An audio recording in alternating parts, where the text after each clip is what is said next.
El ciclo de Krebs. Como bien sabemos, las células eucariotas de las que estamos formados necesitan de oxígeno para generar energía y dióxido de carbono. Este oxígeno se obtiene a través de la respiración celular, que consta de 3 etapas principales.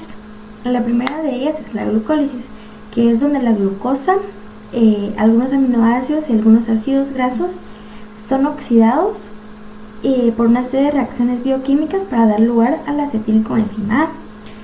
La siguiente etapa es el ciclo de Krebs, que es donde estos grupos acetilcoenzima A se oxidan a dióxido de carbono, y la energía que se libera en este proceso catalítico se conserva en forma de transportadores de electrones reducidos, denominados como NADH y FADH.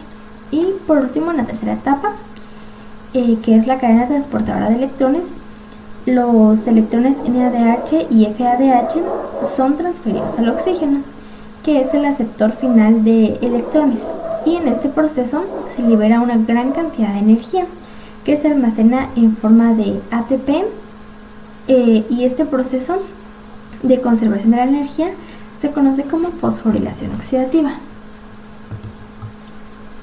El ciclo de Krebs también es conocido como el ciclo de los ácidos tricarboxílicos o el ciclo del ácido cítrico.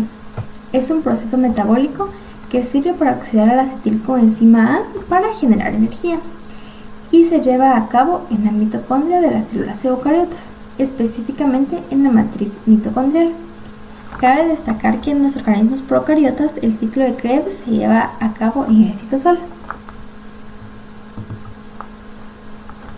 El estado preparatorio del ciclo de Krebs comienza cuando los piruvatos obtenidos en la glucólisis se oxidan, removiendo uno de sus 3 carbonos.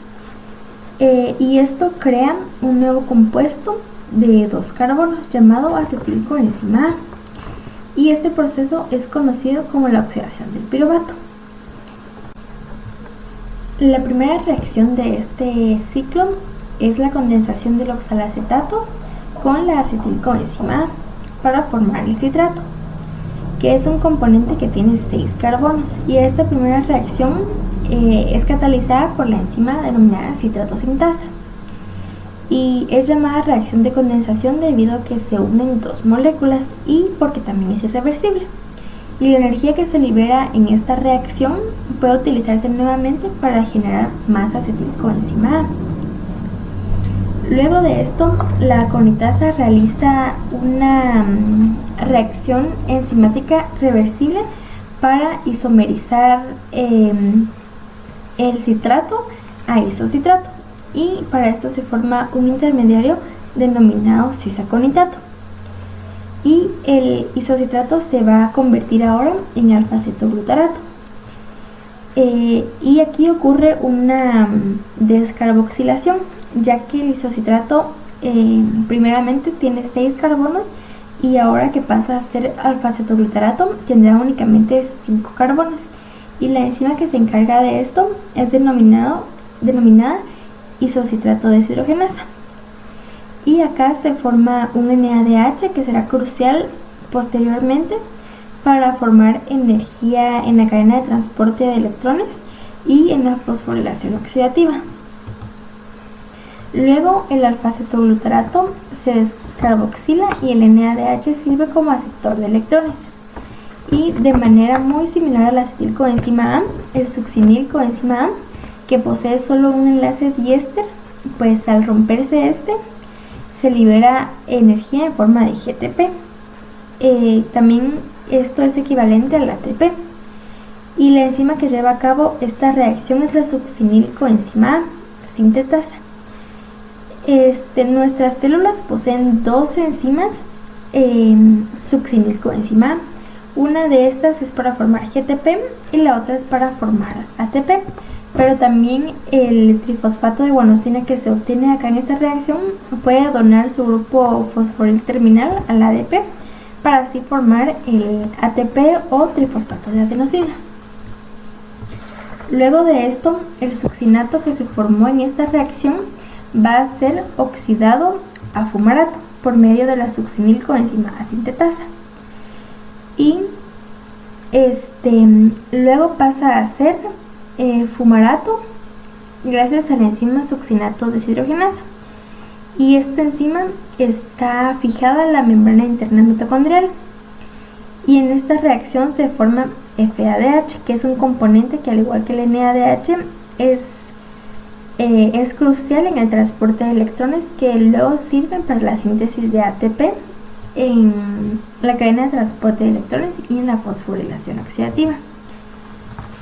Después, en la séptima reacción, el fumarato es hidratado para formar malato, y en esta reacción la enzima que participa es la enzima fumarasa.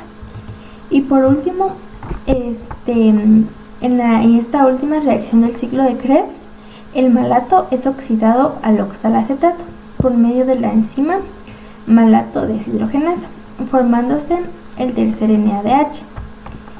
Como podemos ver, todas esas reacciones corresponden a todo un ciclo. Sin embargo, como se puede observar, en esta octava reacción se vuelve a regenerar el oxalacetato, que es el primer componente necesario para iniciar el ciclo. Entonces, si nos damos cuenta, es el primero y el último, por así decirlo, y por eso es que es llamado ciclo, porque entonces se vuelven a repetir todos los procesos una y otra vez. Y entonces tenemos como productos del ciclo de Krebs 3 NADH, 1 FADH, 2 dióxidos de carbono y un GTP equivalente a un ATP. Pues ahora, como parte de la respiración celular, hemos visto que el NADH y el FADH son sumamente importantes desde el punto de vista energético, ya que realizan la transferencia de sus electrones en la fosforilación oxidativa, para que de esta manera la célula pueda obtener grandes cantidades de ATP. Y la fosforilación oxidativa se compone de la cadena de transporte de electrones y la quimiosmosis. Ahora veremos la cadena de transporte de electrones, que esta es una cadena de complejos que están unidos a la membrana mitocondrial, y cada uno de esos complejos está conformado de proteínas unidas a moléculas orgánicas. Y los electrones de NADH y FADH pasan por cada uno de estos complejos por una serie de reacciones redox, liberando energía en el camino. Esta energía, que es producto de la transferencia de electrones, es utilizada para bombear protones al espacio intermembrana, que también es conocido como gradiente electroquímico, siendo positivo en el espacio intermembrana y negativo en la matriz mitocondrial. Ahora veremos la secuencia de cómo se ubican los componentes de la cadena de transporte de electrones. Primero tenemos la membrana mitocondrial externa, luego el espacio intermembrana, que, como habíamos mencionado anteriormente, se convertirá en el gradiente electroquímico. Luego tenemos la membrana mitocondrial y por último tenemos la matriz mitocondrial. En la membrana mitocondrial interna podemos encontrar al complejo 1, al complejo 2, la ubiquinona o coenzima Q, el complejo 3, el citocromo C y el complejo 4. Pues bien, este proceso inicia en el complejo 1, en el que cada NADH que se obtuvo a través de la glucólisis o el ciclo de Krebs va a donar 2 de sus electrones a este complejo. Y en esta transferencia por cada electrón, el complejo va a movilizar 4 protones desde la matriz mitocondrial hacia el espacio intermembrana, comenzando a generar el gradiente electroquímico del que hablábamos anteriormente. Luego de esto, en el complejo 2, también conocido como succinato deshidrogenasa, en este se utilizan únicamente 2 de los electrones del FADH, ya que el complejo 2 no es capaz de movilizar protones desde la matriz mitocondrial hacia el espacio intermembrana. Entonces, los electrones obtenidos en el complejo 1 y en el complejo 2 serán transferidos a la coenzima Q o ubiquinona, que se reduce a ubiquinón cuando esos electrones llegan. El ubiquinón transfiere los electrones que posee hacia el complejo 3, ya que esta es una molécula que puede desplazarse en la membrana mitocondrial interna.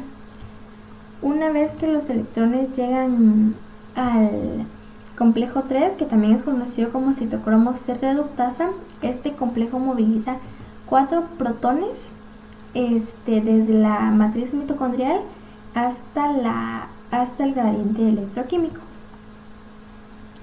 Y luego estos electrones del complejo 3 también serán transferidos a una molécula móvil, el citocromo C, que transfiere estos electrones al complejo 4. Y por último, el complejo 4, también conocido como citocromo C oxidasa, transfiere los electrones que posee al oxígeno para formar 2 moléculas de agua. Y el complejo 4 también transfiere 2 protones al espacio intermembrana. Entonces podemos decir que el NADH deja pasar 10 protones, ya que empieza a transferirlos desde el complejo 1, y el FADH únicamente deja pasar al espacio intermembrana 6 protones, ya que empieza a transferirlos en el complejo 2.